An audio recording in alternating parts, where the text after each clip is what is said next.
Hello friends, welcome back to my YouTube channel. આજના વિડીયોની અંદર હું તમને જણાવીશ કે જીઓની અંદર ગવર્મેન્ટ પોસ્ટપેડ સિમ કાર્ડ કેવી રીતે મેળવવું। તો જીઓમાં અહીંયા એક મહત્ત્વની વાત કરી દઉં કે જીઓની અંદર ડાયરેક્ટ ગવર્મેન્ટ નવું સિમ કાર્ડ મળતું નથી। જો તમારે જીઓની અંદર ગવર્મેન્ટ પોસ્ટપેડ સિમ કાર્ડ મેળવવું હોય તો તમે Vi government postpaid sim card અથવા તો એરટેલ ગવર્મેન્ટ પોસ્ટપેડ સિમ કાર્ડમાંથી જીઓમાં એમએનપી કરાવી શકો છો અને તમે ગવર્મેન્ટ પ્લાનનો બેનિફિટ્સ મેળવી શકો છો। તો આ તમારી પાસે જો વીઆઈ કે એરટેલનું તમારી પાસે ગવર્મેન્ટ સિમ કાર્ડ હોય તો તેમાંથી જીઓ ગવર્મેન્ટ સિમ કાર્ડ મેળવવા માટે 3 સ્ટેપની પ્રોસેસ રહેલી છે। પહેલા સ્ટેપમાં તમારી પાસે જે સિમ કાર્ડ છે તેને 90 દિવસ થઈ ગયા હોવા જોઈએ અને વીઆઈ અથવા એરટેલનું ગવર્મેન્ટ પોસ્ટપેડ સિમ કાર્ડ હોવું જોઈએ। બીજી કન્ડિશન એવી છે કે તમારી પાસે એક વેલિડ આઈડી કાર્ડ એટલે કે ગવર્મેન્ટ તરફથી મળેલું તમને કોઈ પણ એક આઈડી કાર્ડ અથવા તો તમારું આધાર કાર્ડ, આ 2 ડોક્યુમેન્ટ તમારે। અને થર્ડ સ્ટેપમાં તમારે એક કૂપન કોડ જનરેટ કરવાનો હોય છે।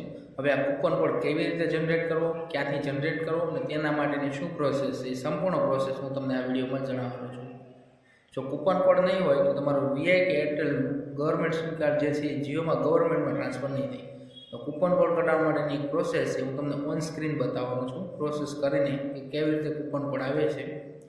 તો છેલ્લે સુધી બન્યા રહેજો, આ વિડીયોમાં તમને સંપૂર્ણ માહિતી મળી જશે। અમારી યુટ્યુબ ચેનલ ઉપર આવા જ ઇન્ફોર્મેટિવ વિડીયોઝ અપલોડ કરવામાં આવે છે। જો તમને પણ કોઈ પણ સિમમાં કે કોઈ ઇસ્યુ હોય તો તમે કોમેન્ટ કરી શકો છો, અમે તમારા પ્રોબ્લેમનું સોલ્યુશન લાવીશું। જો હજુ સુધી તમે અમારી યુટ્યુબ ચેનલને સબસ્ક્રાઈબ ન કરી હોય તો યુટ્યુબ ચેનલને સબસ્ક્રાઈબ કરો અને બેલ આઇકનને પ્રેસ કરો અને તમારા તમામ મિત્રો સુધી આ વિડીયોને શેર કરી દેજો।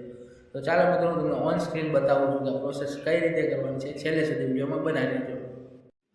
કૂપન કોડની પ્રોસેસ માટે મિત્રો સૌપ્રથમ પહેલાં તો તમારે વોટ્સએપ ઓપન કરવાનું છે।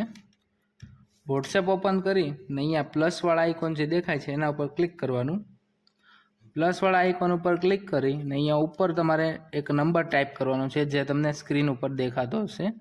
આ નંબર 8850188501 છે।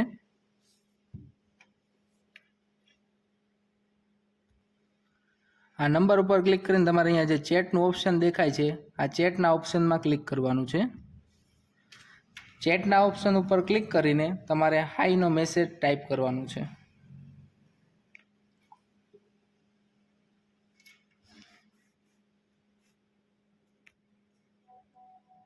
જેવી રીતે મિત્રો તમે હાઈનો મેસેજ ટાઈપ કરશો એટલે અહીંયા તમને 2 ઓપ્શન જોવા મળે છે। પહેલું ઓપ્શન છે ગુજરાત ગવર્મેન્ટ અને બીજું છે રેગ્યુલર એમએનપી। અહીંયા મિત્રો તમારે રેગ્યુલર એમએનપી વાળો ઓપ્શન સિલેક્ટ કરવાનો છે। તમે રેગ્યુલર એમએનપી સિલેક્ટ કરશો તો પણ તમને ગુજરાત ગવર્મેન્ટના જે પ્લાન છે એ જ મળશે, એટલે કોઈ મિત્રો ભૂલથી ગુજરાત ગવર્મેન્ટ ઓફર સિલેક્ટ ના કરતા। રેગ્યુલર એમએનપી સિલેક્ટ કરશો તો જ તે કૂપન કોડ આવશે। ગુજરાત ગવર્મેન્ટ તમે સિલેક્ટ કરશો તો કૂપન કોડ નહીં આવે અને તમારું સિમ ટ્રાન્સફર નહીં થઈ શકે। એટલા માટે મિત્રો આ ખાસ ભૂલાય નહીં, રેગ્યુલર એમએનપી સિલેક્ટ કરવાનું। વિડીયોમાં મિત્રો તમે જોઈ શકો છો આપણે રેગ્યુલર એમએનપી સિલેક્ટ કરેલો છે। રેગ્યુલર એમએનપી સિલેક્ટ કરો એટલે તમારો અહીંયા જે મોબાઈલ નંબર તમારે જીઓમાં ફેરવવાનો છે એ નંબર એન્ટર કરવાનો છે। નંબર તમે એન્ટર કરશો એટલે અહીંયા તમને 2 ઓપ્શન આવશે, એક પીડીએફનો ઓપ્શન આવશે અને બીજો છે ઇમેજનો। તો અહીંયા આપણે પીડીએફ જે પહેલાં ડાઉનલોડ કરેલી છે અપલોડ કરવાની છે એના માટે આપણે 2 નંબર ક્લિક કરવાના છે। જોઈ શકો છો મિત્રો અહીંયા આપણે 2 નંબર નીચે ટાઈપ કર્યા છે, આ 2 નંબર અહીંયા સેન્ડ કરી દેવાના છે। 2 નંબર સેન્ડ કરશો એટલે આપણે વીઆઈ કે એરટેલનું જે આપણે લાસ્ટ બિલ ડાઉનલોડ કર્યું હોય એ અહીંયા પીડીએફ ફોર્મેટમાં સેન્ડ કરવાનું છે। તો પીડીએફ કેવી રીતે ડાઉનલોડ કરવી એના ઉપર આપણે ઓલરેડી એક વિડીયો બનાવેલો છે, જો તમને ખ્યાલ ન હોય તો ત્યાંથી જોઈ શકો છો। તમે મિત્રો જોઈ શકો છો મેં મારી એરટેલના બિલની પીડીએફ અહીંયા અપલોડ કરેલી છે। જેવી રીતે તમે પીડીએફ અપલોડ કરશો એટલે અહીંયા તમને કન્ટિન્યુ ટાઈપ કરવાનું આવશે, તો તમારે કીબોર્ડની મદદથી કન્ટિન્યુ ટાઈપ કરવાનું છે। કન્ટિન્યુ ટાઈપ કરીને જેવું સેન્ડ કરશો એટલે તમને એક થેન્ક યુનો મેસેજ આવશે। થેન્ક યુનો મેસેજ આવ્યાના 4 કલાક પછી તમને ટેક્સ્ટ મેસેજની અંદર એક કૂપન કોડ આવશે। કૂપન કોડ મારા 4 કલાક પછી આવે હું તમને બતાવું છું। મિત્રો તમે જોઈ શકો છો 4 કલાક પછી આપણો જે કૂપન કોડ છે એ આવી અને આ કૂપન કોડ લઈને તમારે નજીકના જીઓની ઓફિસ ઉપર જવાનું છે, તમારું આધાર કાર્ડ અને આઈડી કાર્ડ સાથે રાખવાનું છે। આ કૂપન કોડની મદદથી તમારો સિમ જે છે એ જીઓમાં ટ્રાન્સફર થઈ જશે।